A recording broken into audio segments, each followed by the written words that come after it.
Well, hello, and welcome to the MilVet Podcast. Your podcast hosts are Brendan Aronson, Tim Shaw, and Beau Higgins. We are military veterans, entrepreneurs, and investors. But most importantly, we strive to empower military service members, veterans, and their families.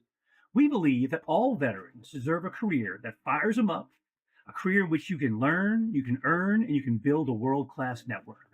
On this podcast, we interview civilian and military veteran leaders who are incredible founders, writers, thinkers, and investors.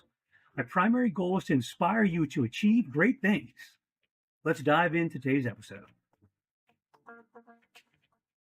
Hello, and welcome to another edition of the MilVet Podcast. I am your host, Beau Higgins. I have the pleasure today to be joined by Lindsey Chrismon, and we'll talk about Oply and her transition into that role later on today. But first of all, for those that may not be familiar with the MilVet provides an executive platform for veterans that are interested in getting into the private equity, venture capital, founder space. So if you're interested in learning more about what the MilVet does, please check out our website, TheMilVet.org. Sign up for our newsletter. You can sign up to see some of our podcasts, this one or ones we've had in the past or in the future. See current jobs we have listed. A lot of great resources at the MilVet, so please check it out. But today, we are pleased to have Lindsey with us. And Lindsey, great to have you, and fill the audience in on what you're doing these days. Thanks, Beau. Yeah, it's really cool to be here. And the one thing, too, about the MilVet is the MilVet conference that you guys have in San Francisco. That is a phenomenal event that everyone should go to. So a little bit, I guess, kind of what I'm working on right now. I just recently graduated from Harvard Business School this past May. But I think, really where the majority of my time is being spent, literally 99.999% of the time, is working on and building this company that my husband and I started called Oply. We're venture backed. We've raised 2 rounds of institutional capital. We've been working on this for about 2 years now, all throughout business school. It's actually our second startup. And it's been quite an exciting journey. Obviously a very stressful one, to say the least. We're just slowly starting to see some of the trends of product market fit, which is exciting. But we have a lot of work to do. And so, just running that, we have a team of 12 employees now, which is crazy. So it's, every day is my hair's on fire. The military, no change, right? It's all good. I'm super excited to talk and dig in more about what Oply is doing and where it'll be heading in the future too. But let's go back to the beginning and how it all started. What laid the foundation for your, I assume, success in the business world? Obviously, you're a West Point grad, but what was the motivation for you to join the military or go to West Point in the first place? Yeah, I get asked that question so often because I don't come from a military family. My dad was in education, my mom was in pharmaceuticals, and I have kind of a weird West Point background. I learned about the academy when I was 11 years old. And I decided at that young age, that's what I wanted to do with my life. I wanted to go to West Point. And really kind of where it all started was my parents brought my brothers and I up to West Point for a picnic. We grew up in New Jersey, so we were only an hour away. My dad loves our country's history. Of course, West Point is incredibly historic. And so we went up there just for literally a day trip, a family picnic right on Trophy Point. And I was just sitting on campus and I was just thinking to myself, this is unbelievable.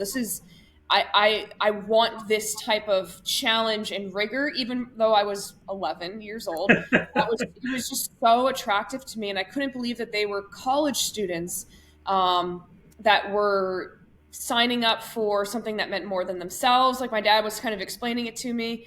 And West Point ended up being the only school I applied to. I put literally all of my eggs into one basket. I didn't apply to the Naval Academy, to Air Force, not a single state school out of New Jersey, West Point and West Point only. And luckily it panned out in my favor. That is an awesome story. I love that. That is one of the most unique ones I've heard. A lot of guys, I've had a guy and he's like, I was motivated by watching The Sands of Iwo Jima back in the day, the movie, or typically it's family members.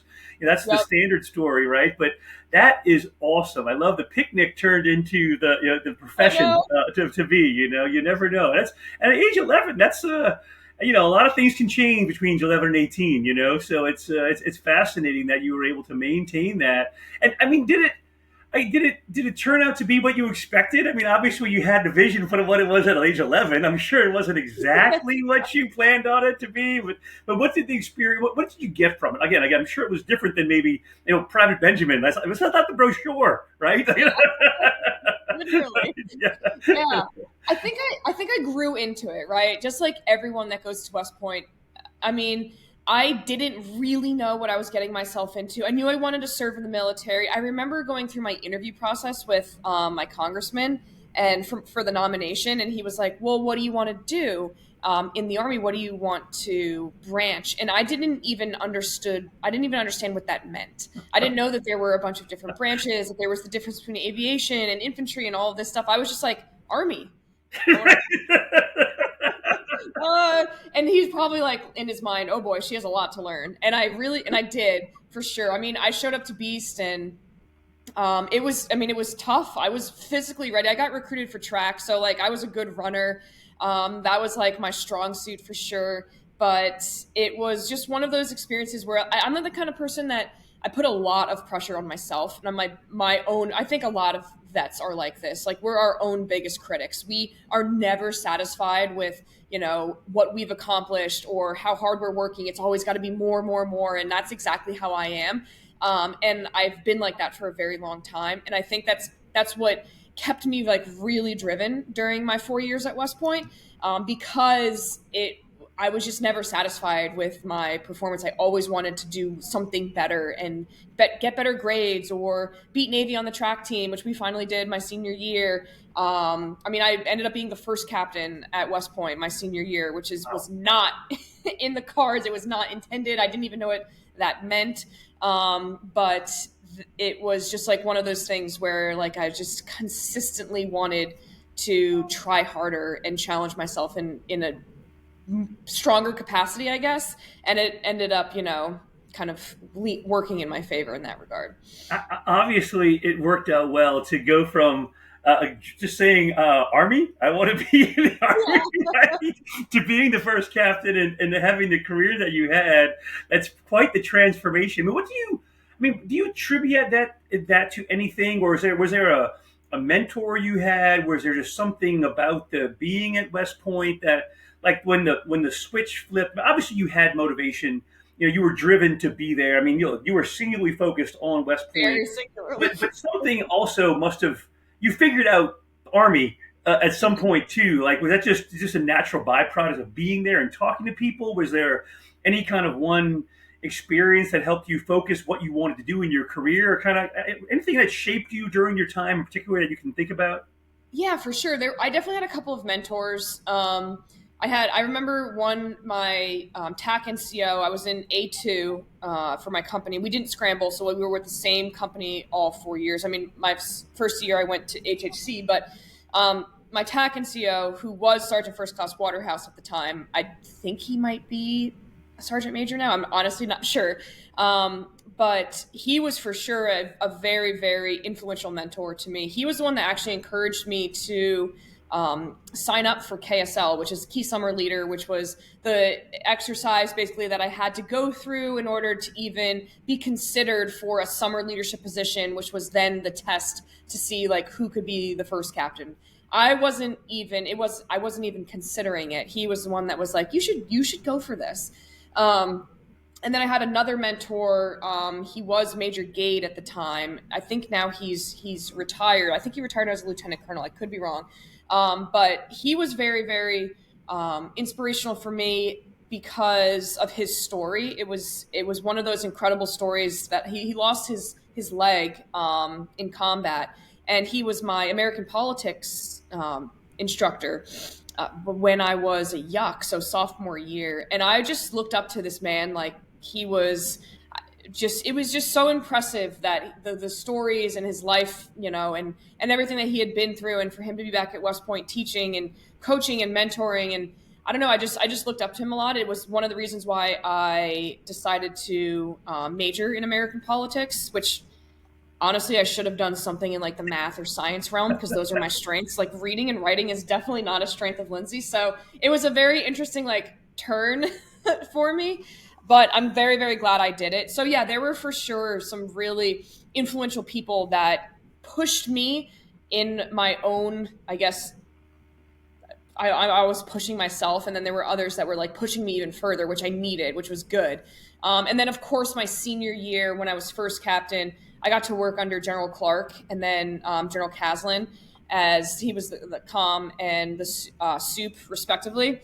And man, those two individuals completely changed my entire life because I got to learn from them and I got to work with them literally every single day. And they are two of the most capable, compassionate leaders I've ever met in my entire life. And I just was very, very, very lucky to be able to experience and just absorb how they ran organizations and how they led and how much they cared, so that I could kind of like take that and like mold it into my own type of, I guess, leadership style.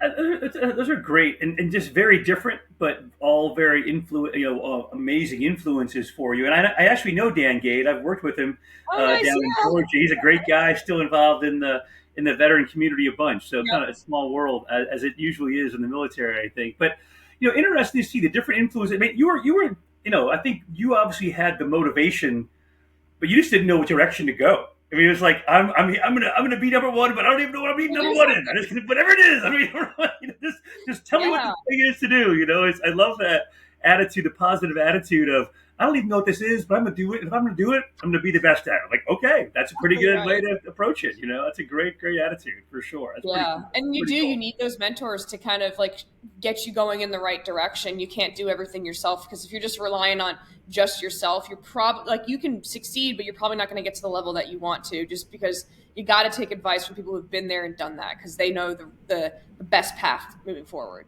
Yeah, I mean that's a proverb we used to say in Afghanistan. If you want to go fast, go alone. If you want to go far, go together. Right? I mean, you need to have that team to be effective to go far at the end of the day. Hmm. And how did you? What was the decision point for you to choose aviation? Out of the army. What was? I mean, obviously you could have done anything. I assume, and I don't know exactly the timing for when you have to make that call. But what was that? What was that like for you? Or I mean, obviously you went in just thinking Army, and that's obviously a pretty unique path to take in some ways. What was that decision point like?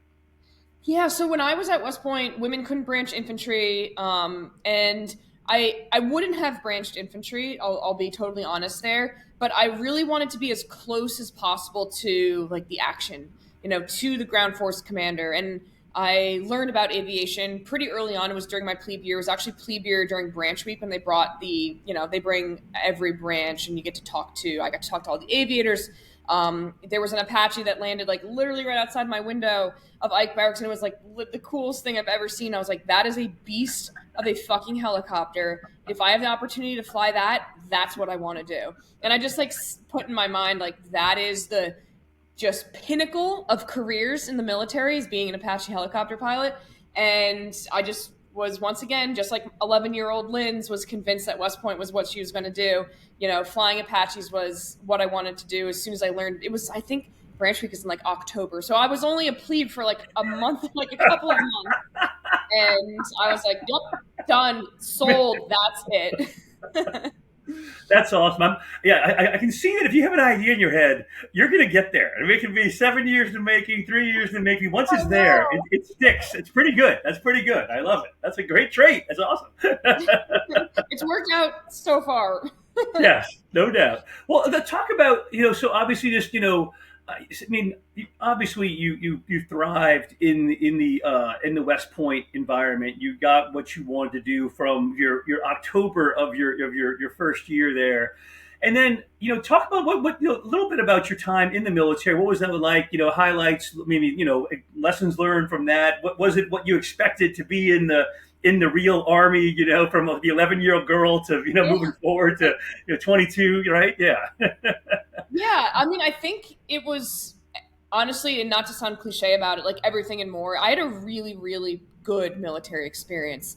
I flew the Apache for about 4 years, so did flight school. Really enjoyed my time in flight school. My class was amazing. I ruptured my eardrum in flight school, so I got set back a couple of classes, but that was, it's just part of the flight school experience. And then I was stationed at Fort Bliss in El Paso, Texas, and I was with 36 Cav. And my unit there was seriously some of the best dudes. Like I honestly was having like a lot of fun. We did not deploy. I did not deploy with that unit, but even if we went to NTC, I don't know why, but I just found myself in really enjoying my time and like having a blast. I flew more hours than my buddies who were deployed at the time flew. My commander, Captain Sharkey, who he basically pulled me aside early on in my career. I was like a lieutenant for, I don't know, a couple of weeks, and he was like, "You are going to fly this aircraft more than any person in this company because lieutenants need to fly. They need to learn and be confident and be competent in the cockpit. It's way more important than managing the flight schedule, or it's he just prioritized flying for me, and I think that I was really really lucky in that regard. So that's kind of I think why I was able to, when I assessed for the 160th, get picked up as a lieutenant, because I had so many hours under my belt, because my commander was like, fly, fly, fly, get in, fly nights, do like as go do EPs consistently with an IP as much as you possibly can, just so that you're just comfortable. And I made air mission commander and pilot in command pretty early on, and it was because he pushed me. Once again, a mentor pushed me to, extend myself even further than I would have if it was just me. So that really was a great experience. And I never got to command an Apache company, but if I had, I would have 100% done the same thing for my lieutenants. I would have made sure that there was a priority on flying. And I would have helped them with whatever lieutenant paperwork needed to be done if that was like the case, because it changed my career for sure. So I flew the Apache for about 4 years, and then I went and assessed for the 160th, and got picked up as the first female in U.S. Army history to fly the AH-6 Little Bird, and I flew with them for about 6 years. So that was, again, that was crazy. I loved that unit. I loved those guys, like loved those guys, every single one of them. It was a very, very challenging transition. Just, coming into an organization, their motto, especially in BCO with the 160th, is with the AH-6 is the center of the universe. Everyone thinks that they're like the most important human being on the planet, which is like a fun environment to be in, but also a very stressful environment to be in. And especially being the only woman to ever fly this aircraft, it was just a completely different world.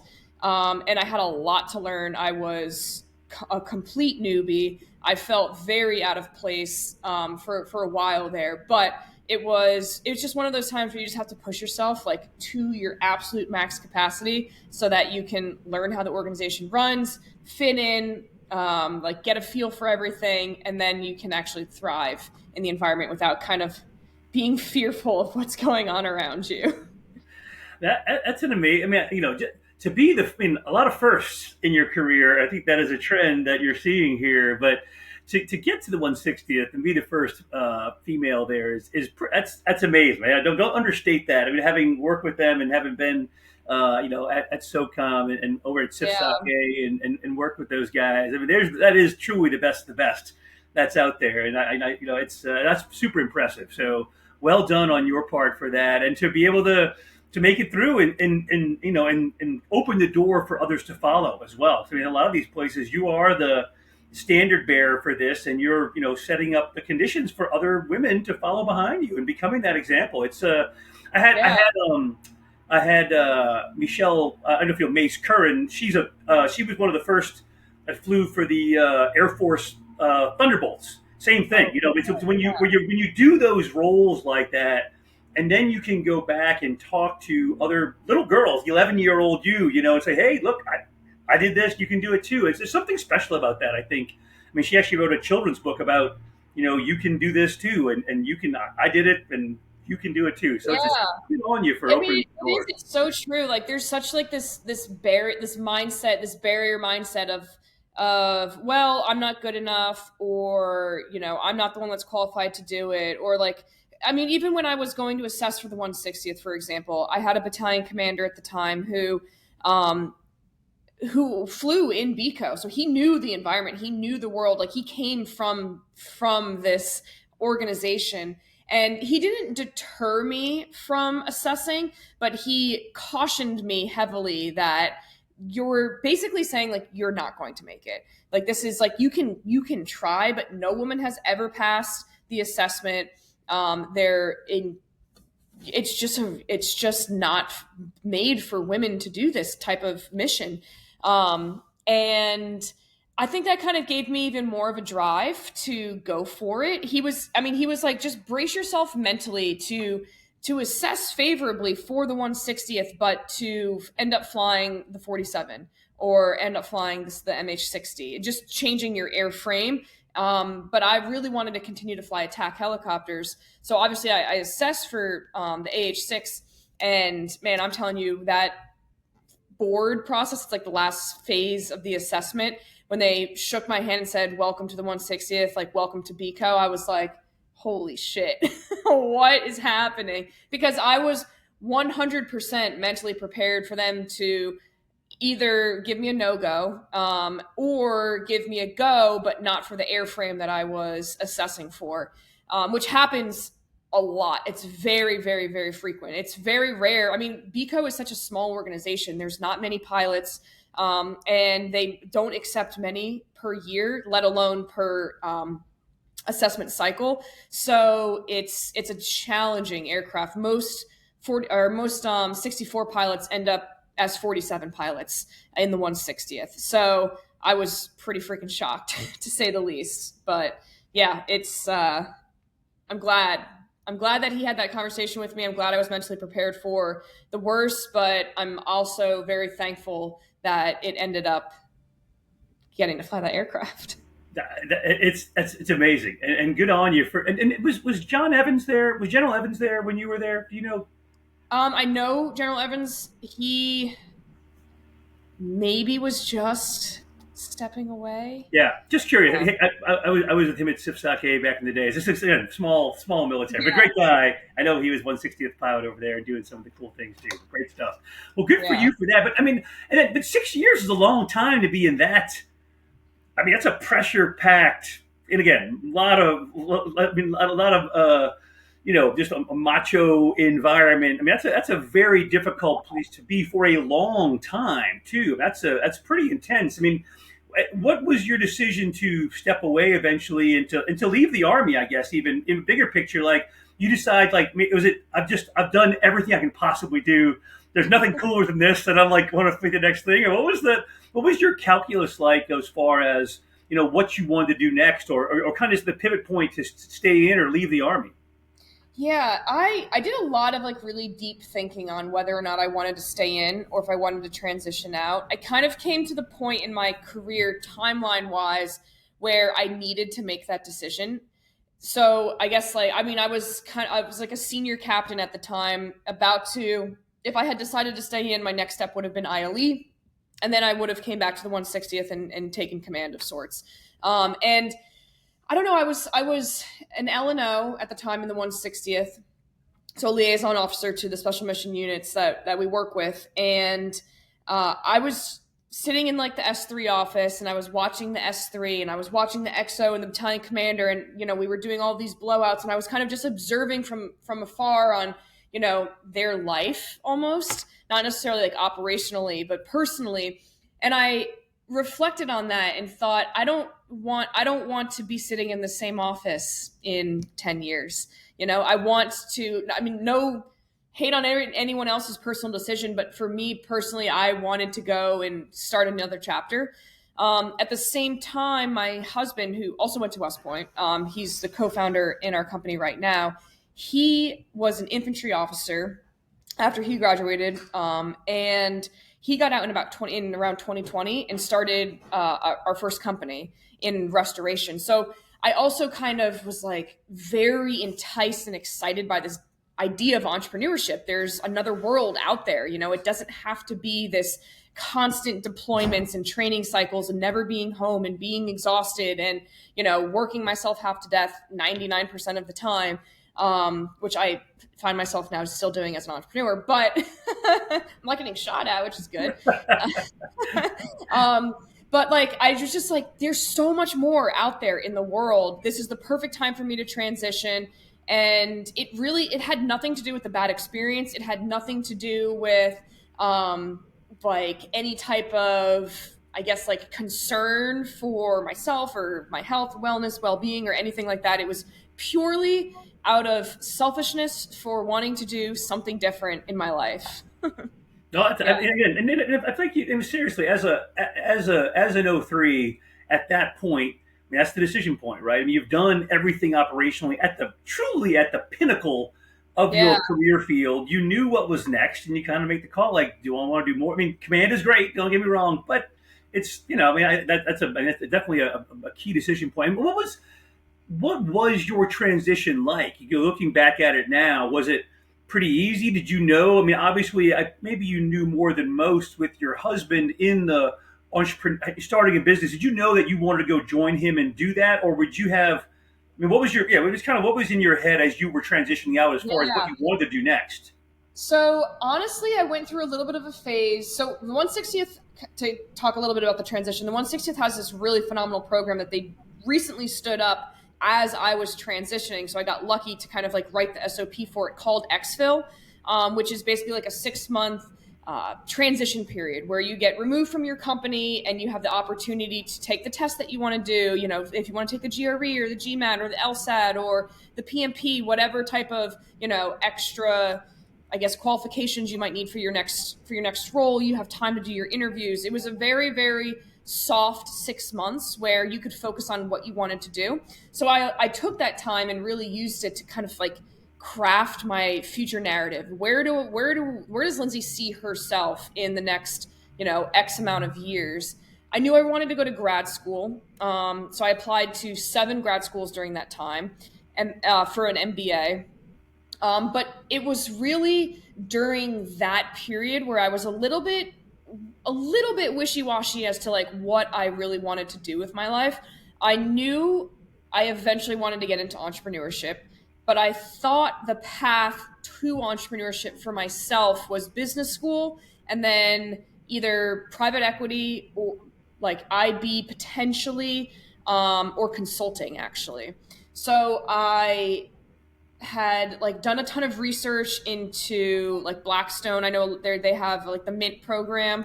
And then I also did a lot of research into like McKinsey, Bain, BCG, the difference between management consulting and, man, I don't even remember what strategic consulting. There's like another form of it. And just was like, okay, do I really want to do these things? And so I wrote my essays going to grad school, about that I was going to go into consulting, and eventually one day I want to be the CEO of Boeing. That was my narrative. That's what I wrote. That's what I crafted this entire narrative about. And the second I got to grad school, the second I got to Harvard, I was like, I don't want to do that at fucking all. That is like, I like started to like actually learn more about consulting and talk to the, ex McKinsey guys and dudes that were transitioning from, McKinsey, like from consulting going into P, whatever it was, or in a VC. And I was like, that sounds like fucking miserable personally, I was like, I don't want to do any of that. So I went back to like really what I had initially wanted to do, which was entrepreneurship. And I'm just so glad that I did, honestly, because I think I would have like done well, not excel, but like done well in consulting, but I just don't think I would be very happy. I think it would have been very bureaucratic, just like the military is. I think I would have been kind of like stuck feeling like I was working for somebody else as opposed to working for myself and my family and our employees. And yeah, I don't know. I'm glad that I went through like the whole process of learning about all these different career options, talking to as many people as possible, and then kind of like putting myself in those shoes to see like, does this really like fit in with what I want to do. I actually took a trip out to New York and hung out with, oh man, I'm blanking on his name. It'll pop into my head. His first name is Bill. um, it'll come to me. And he works at a that's not yeah, I think it's Bank of America. And so we were like on the trade floor, like I was learning about like front, back office, all this stuff. And I was like, I don't know, these guys are wearing vests and everyone looks like, it was like, this just doesn't feel like what I wanted to do. It's definitely for a lot of people, not wasn't for me. No, I mean you got to go through the process, and again, I think it's great you figured that out early on too. Because I mean, I think that is the traditional path for a lot of people that are leaving the military. Is get my MBA, I go work in consulting or at Goldman or in on Wall Street, and then I get into something beyond there. And we facilitate a lot of those folks, the MilVet, to do that, which is nothing Yeah. wrong with that path. But if you know right away you want to get into something more entrepreneurial, and I would have to believe being at a place like the 160th makes you feel like you're kind of I mean, I don't know. It's different. Like you've been the first at all these things. You don't want to go the traditional route. And I think the consulting is more of a traditional route, and you seem to have gone non-traditional in a lot of things you've done. I would say so. Yeah, Doesn't surprise me that's that you went that way. So yeah. a really good point. And I started like Harvard does a really good job of like breaking down statistics with things. I mean, most schools do. And so I was just learning about what fascinated me was that 50% of Harvard Business School grads inevitably become entrepreneurs. And the length of time that you stay in a career post graduation, so like if I were to go into consulting, it's between 2 and 3 years maximum, and then you transition careers. And I don't know, like I was like considering, okay, maybe I could do 2 years of consulting and then go into entrepreneurship. But then I thought to myself, am I really going to learn enough during those 2 years to then feel confident becoming an entrepreneur? Or should I just take the leap, become an entrepreneur now and use those 2 years to learn as much? I mean, I think that you learn so much more being an entrepreneur than you do in some of these other types of like more junior-ish roles. And I just was like, okay, this is the decision that I'm making for myself so that I can maximize the amount of learning that occurs, which I believed was to be done as a founder, versus taking 2 years, sitting in someone else's seat basically, and then having to make that decision to transition. Well, and talk about that too. I mean, you obviously made the right call, or it's seeming like the right call, because you're there and you're on your second business. I mean, what I mean, again, but you're taking not say this. It's not a shortcut. There's no shortcuts to get to where you're going. But it's kind of like Yeah, if I know where I want to be, I might as well just jump all in and take my lumps earlier because I'm going to yeah, have to learn them anyway, right? I'm going to get beat up no matter what time I jump into the founder world.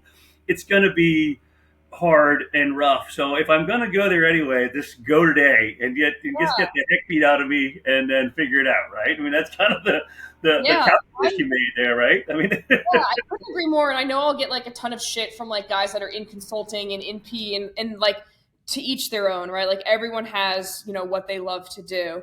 Although I bet you those guys in consulting are going to become founders soon.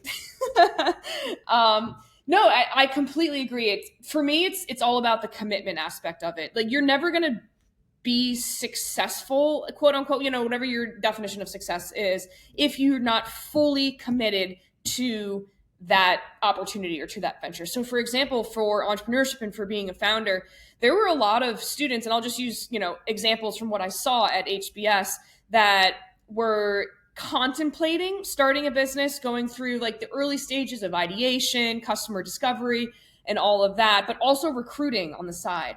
And to me, like that was already a red flag. If you're pursuing a potential another career and not putting yourself all in 100% to founding a company and building a product that consumers or people love, whoever your end user is, then it's probably not going to work out for you. So I was just like with this mindset of I've got to commit early, and I'm going to go all in on this. And it ended up, I mean, even during my first year at HBS was that early stage of, launching the business was really customer discovery, interviews, MVP stage, building out your first website, those little types of things. And then we raised our first round of institutional capital between my first year and second year at HBS. So we were like off to the races early on. We were a little bit ahead of kind of even where some of the other ventures at Harvard were, which was super exciting. But it was because I was like, we're going to just heads down. We're going to actually commit full throttle to this venture. No, I mean, it's, and again, I talked to a lot of different founders on the program, and that's the thing you learn. Like, look, you have to be willing at some point to go 100% all in, all chips. Like, this is Yeah. it. I'm making the bet, and I'm betting on myself. That's what you're really doing. You're betting. I'm betting on myself to be successful in this venture. And if you Yeah. go half in, you're more likely to fail. I mean, you're just not, because you're not really committed. I mean, you have to say, look, I'm willing to lose it all. I know Yeah. it's risky. I mean, I get this is high risk, but I believe in myself enough that I'm going to put all the chips on me and make it happen. And it's just it's a gamble, but I mean, obviously, I think you have to be that confident in yourself and in your product, in your idea, to be to make that commitment. That fair to say? And I think too, a lot of people are afraid of this of failure, right? Everyone's like, "Oh, well, my venture is going to fail," or "Oh, we're not going to be able to raise capital." It's like, there's this statistic where it's like 90% of ventures fail. Only 10% of them are the ones that are successful or hit unicorn status, whatever it is. But what's another really interesting fact that people don't think about is if you look at the statistics of it all, founders that fail end up and then go into, let's say, a corporate job if they want to get into P, or VC is like a big transition position where founders can find themselves in. They end up getting paid significantly more than if they were to enter into that job before being a founder. So even there is like light at the end of the tunnel, even if you fail with your venture and it fucking tanks and it goes to zero, the likelihood of you getting a higher paying job coming out of it is way higher than if you were to have just started in, let's just say, VC, for example. So like it's because of all of the learnings. It's because you are then known as a risk taker, and everyone wants a risk taker on their team. And you have that experience, you have that grit, you have that determination to figure it out for as long as you possibly can. Sometimes there are outside influences, too many headwinds, and the business just can't propel. So yeah, it's just an interesting kind of. I think people are very fearful of starting their own venture for a multitude of reasons. But I think if you really think about the second, third order effects of starting the business, even with that slight fear that this could fail, which obviously it definitely can, then I think you're more likely to actually do it because you know what could happen in the long run. If that makes That's any a sense. great data point, and one I hadn't heard before about that founders that do fail end up, like, if you do immediately, that they have higher potential earnings because you've proven you're willing to take that risk, that you're someone that Yeah. thinks that way, which is a commodity, right? Because again, so many people are just happy to take the easy train. I'm going to sit back. Nothing again. Not that consulting is easy, or but it's just the more standard path, right? Right, Like less exactly. risk, right? Less risk. I mean, And then less being a reward. But yeah, joiner too, like if you're yeah. gonna join, maybe join a Series A, Series B, Series C startup, like you're gonna get paid the big bucks because you were just the CEO or co-founder in another tech venture. So there's a lot of upside that people don't think about even when it comes to failing. Got it. That's great advice. Well, let's talk about Oply itself then, and like how that idea come up. I mean, what was the genesis of that, or that this, or is the company your husband company turn into that sort of too, or maybe talk about how all that kind of came about and what you were doing, and then kind of where it got to where it is today. Yeah, Yeah. So he started a restoration company. We were working on that. We ended up scaling. I mean, it was literally him and a truck to start off with. We did water, fire, mold remediation in residential properties. We worked very closely with insurance companies, working with homeowners through these large losses. I mean, it's dryer vents catching on fire when the homeowner's not home because they didn't clean out their dryer vent, or water heaters actually explode if you don't flush them. All of these little things that cause these massive losses in homes we were dealing with. So yeah, we scaled that business. We had 15, 20 employees, multiple cities. We ended up learning so much from that business. It was just very unsexy, to be totally honest with you. It was restoration. It was very manual labor. We had stepped out of the manual labor aspect of it, and we're more like business operations. We had the teams that were going into the homes, but uh, I had this desire to start a tech company, and we recognized homeowners don't know what to do or when to do it. It's as simple as that, especially the younger generation now that are slowly but surely starting to purchase homes. And so we took our lessons learned from that company. We sold that company, and started to kind of formulate this AI model, honestly, of prediction on how you could input data from a home, raw data, such as an inspection report, insurance policies, what type of appliances you have, all this information, and then the model will actually output predictive insights as to what your home needs and when it needs it, so that the homeowner no longer has to be the expert on the home. The Oply now knows everything about your home, and it takes care of your home for you. We've also integrated home service providers. So if, for example, you come up, it's a routine gutter cleaning that you do in the fall before the winter comes through, we can connect you with one click to a service provider who will clean out your gutters for you. And everyone kind of came at us initially as we were building this business. Oh, well, you're building a marketplace. This is going to be impossible to scale. How are you going to understand the supply and demand aspects of these marketplace dynamics? And so we were like, that's a great point. Always take advice from those who are criticizing your business, because it's not that they know more, it's not that they've thought about the problem more, but there's always something to gain. And we recognize, like, yeah, this is a very, very challenging problem. So we changed the model a little bit and built an AI orchestration layer that actually routes all of these automatic demands and insights on the homeowner side directly into the software that these pros are already using, so we don't have to scale a marketplace. And that was the big unlock. That's the big unlock that allowed us to raise our next round of capital. We've raised over $6 million to date.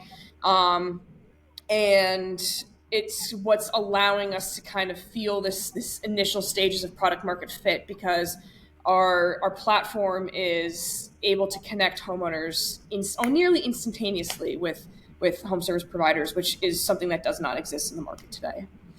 That, dude, it's fascinating what you've been able to do and what you're building right now. I'm just curious, from a guy that's never used the tool. In my head, like, would I go on and, like, okay, enter in the age of my house, like, I feed you the manual for the dryer and the manual for the refrigerator and the manual for the, or is it easy? I'm just in my head, I'm trying to figure out, do I have to, like this? How do you know all this stuff? Like, I mean, or it's just like, okay, your house is 15 years old. This is what you should expect. Like, on a car, you kind of know because the light goes on, right? Yep. Oh, it's time, right? But you don't have a house light. You know what I mean?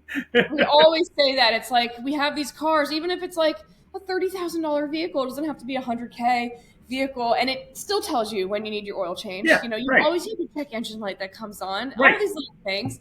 And your home, your most valuable asset, has nothing. There's no Yeah. manuals. But no, there's very little manual input on the homeowner side. And that's what we're building right now. So we have partnerships with, like, inspection companies, for example. So once an inspection report is completed on a home, especially during the home buying process, it gets automatically ingested into the platform. It'll build out basically like a homeowner's profile. So it'll start recognizing the specifics on the home without the homeowner having to actually input anything. The entire point is, it's an operating system for your home. So the homeowner doesn't have to know much about anything. They just simply become decision makers, and it can't be a manual input on the homeowner side, because it's just, that would not work. So yes, right now, if you found us organically, like, oh, if you wanted to go download Oply today and you could input your inspection report, it will build out recommendations for you, but that would require your manual input. Later on down the line, we're finding ways to allow that to be automated, so that the homeowner doesn't have to input things. And then there's also, because we've built this, like, whole orchestration layer, it's like this holistic solution for the home. Every time a job is serviced through Oply, that information whether it's like that invoice, so the specifics of what was done, such as like what was the paint color that was used in the living room, or the specific type of insulation that they blew into your attic. All of those details get packaged into the homeowner's vector database and stored and then reanalyzed every time the model runs on that home. So it starts to build a digital twin of the home, if that makes sense. Yeah. That's exciting. And how, as the homeowner, how do you get notified? Like an email or a text or whatever you want. Say, hey, we recommend that in the next 90 days you do X. I mean, Yeah. what's that process like? Yeah, Yeah, right now it's just an in-app notification yeah. that notifies you. So, for example, a good use case is if the weather triggers that are built into the platform. So, let's just say you had a rental property in Tennessee. We get hailstorms all the time. We have your inspection policy, your insurance policy, and a warranty that's in the platform for that rental property. And a hailstorm comes through. So, what the model will do is it'll run basically in the background contextual AI to cross-reference what type of roof do you have. Oh, we recognize that it's susceptible to hail damage, is the specific type of roof you have. Then it'll cross-reference your insurance policy. If you don't get an inspection within 72 hours, you are now liable for any damages that are incurred due to the weather. And it will then, okay, what other things can we check here? Your warranty, you're still under a roof warranty. You get free inspections every 6 months. You haven't used one. So here, it just like it solves that whole like complex puzzle that the homeowner would typically have to do for themselves. Now it solves it for you. And within one click, you'll have an inspector to your house to make sure that your roof isn't damaged. And if it is, you have all the information that you need to service whatever fix you need to get taken care of. That is awesome. As a guy who lives in Tampa and has been through many storms and Yeah. hurricanes and dealt with getting a new roof in the last 2 years, and just the hassle of the insurance and not understanding it and having to, it was a pain. That I'm in. Let's go. Let's do it. Yeah, exactly. So it's really really simple for the homeowner to use. We're not charging the homeowner anything at this point. And it's just predictive insights as to what your home needs, so that you don't run into these huge, massive problems of dryers catching on fire, water heaters exploding. I mean, Yeah. simple things like, hey, don't forget to change your HVAC filters, because Yeah. a lot of Yeah. people do. And it's not just that it strains your HVAC unit and degrades it over time, but it's also the quality of air that you're now breathing in every Sure. single day with your family in your home. It's little things like that. And so it's an educational thing for the homeowner too. It's not just, hey, do this. It's, Yeah. hey, we recommend that you do this because Mm-hmm. it could cost you $10,000 to 10X. replace your Yeah. Right. HVAC Sure. in 3 Yeah. Yeah. years. Yeah. All What's those the different why? It's the why behind it, which is always, it's like yeah, my car light goes on. I'm like, I don't know why I'm doing this thing, but it says I'm supposed to do it. Like, I'm happy to understand. Well, if you don't do it, then like that's great stuff. Yep, What exactly. what would if we have you back on the show in 3 years from now, 2 years from now, what does success look like for Oply, and where are you headed, and what's the future look like? Yeah, I mean, in 2 years, I hope we have raised our Series A. As long as everything continues on the path that we're on right now, we will have raised our Series A. We will. I mean, it's really just kind of a matter of 2 years is kind of a shorter amount of time in the startup world. But it'll be continued integrations with additional like partnerships on both sides, so on the homeowner side and the pro side. Obviously, scaling our team. Right now, we have 12 employees, including myself and Gabe, my co-founder, husband. So I think it's really just like keeping our heads down and grinding. Is just like, have me on in 2 years. I'm probably going to say something similar, because we're still going to be in that phase of startup world where it's like, let's just fucking go. Well, that's awesome. Well, I'm 10 excited years. to see where this Hopefully, I'm on a goes. Yeah. yacht. It's exciting stuff, but it's something that I have no familiarity with it, but it makes so much sense. From again, I just if you can translate the your lights in your car button to the lights in your house button, and there's a lot more here that can go wrong and a lot more expensive than a car. I mean, it just makes perfect sense. So Yeah. yeah, I wish you the best of luck in that. And it's exciting. I mean, what would you say? I mean, having been in this process now, jumping in with both feet as a founder from day one of being at at getting your MBA. I mean, what would you do differently, or what advice would you give to folks that want to be founders, that are getting ready to get out, transition out, or maybe in the early stages of their MBA right now? It's a really good question because there's so many things. I should honestly write like a laundry list of these things so that I can provide better insights. One of the early things is, especially if you're starting a tech company and you're looking to raise venture dollars, is keep your cap table clean. It's really easy to take checks from a lot of people, and a lot of founders don't understand that there's a certain number of unaccredited investors that you can take on your cap table. And when you start to raise future rounds, things get muddy and it gets very expensive when you take smaller checks earlier on, as opposed to kind of trying to consolidate your round in a couple of larger checks. So I think an early piece of advice would just be try and keep a clean cap table. And then also when you're building out like your projections for dilution, really think about what your next two rounds are going to look like and then back plan off of that, because it's very easy to get stuck in basically where you are right now and think, oh, this is the dollar amount I need, this is the percentage I'm willing to give up, and then not think about subsequent rounds after that. Great advice. This has been a fascinating podcast for me, and I really appreciate your time and your insight. And I truly can't wait to see where this journey leads to.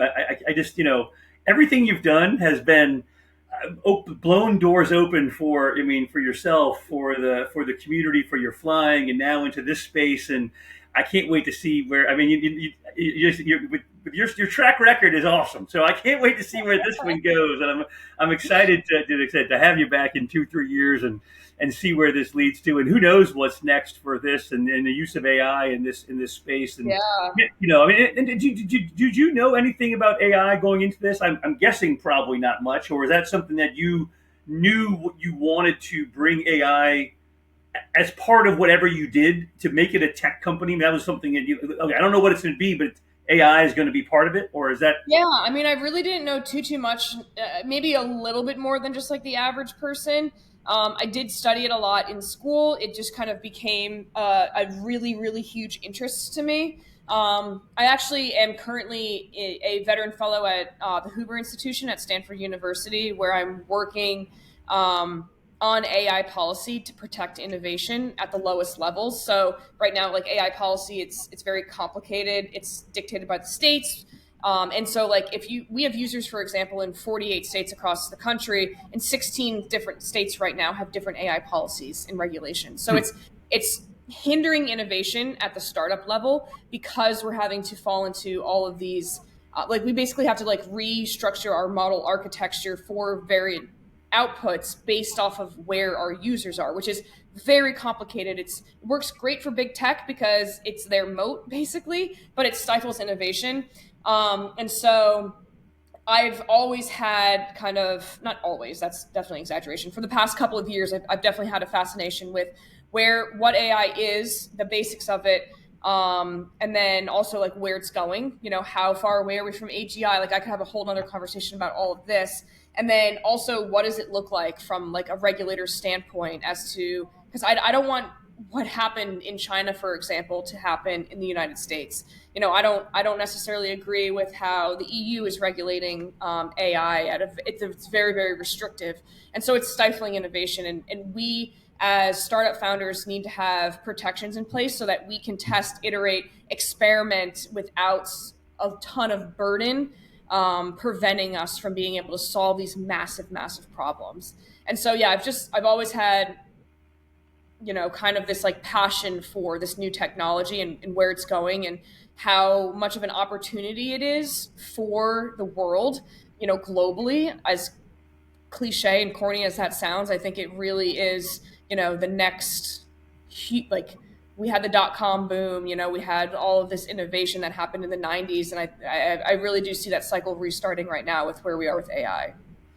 I love it. No, I think you're spot on. I mean, most of the guests that I have on the show are involved in AI in some way, shape, or form, whether it's defense tech related, which a lot of it is, But the Yep. same points you're making of, how does the U.S. government, adapt to AI policy, and how do we bring all that together? There's a lot of that discussion going on, obviously, and the last thing we Yeah. want to do, to your point, is to stifle any type of innovation that's out there from the civilian sector. So the civilian sector is one that's pushing the defense sector to have to go faster, right? Because their Yeah. just policies are making it. They don't have a policy. So without a policy, it's hard to figure out where you're at if you don't know what the playing rules are, the ground rules are sometimes. So So if you good have luck any with founders that. that listen to this, if you have any founders that listen to this podcast that are running an AI company, like come talk to me because like I am actually, working with the Hoover Institution out of Stanford and out of DC on this problem. So I'd love to gain insights from other founders, any problems that they've run into, and then how I can help shape this so that we're able to move forward in like a actual manner that we can continue to innovate in. Love it, love it. Well, Lindsey, thank you so much for the time today. I really appreciate it. I can't wait to see what the future holds on the AI front with Oply and where it goes. And I just wish you the best. And again, thank you for the time today. I really appreciate it. Thanks, Beau. Yeah, thank you so much. And for anyone else that's listening, go download it. It's just Oply in the App Store, Google Play Store. Give me feedback. It's obviously not a perfect product. We are 2 years into it, but man, I would love for listeners to go experiment. If you're a homeowner, if you're not, maybe your parents own a home, throw the address in, give me feedback, let me know what you think. And yeah, we'll continue to build a product people love. Sounds great. We'll make sure we put the Oply link on the podcast when it comes out. And again, thanks for your time today, Lindsey. Appreciate it. All right. So, All right.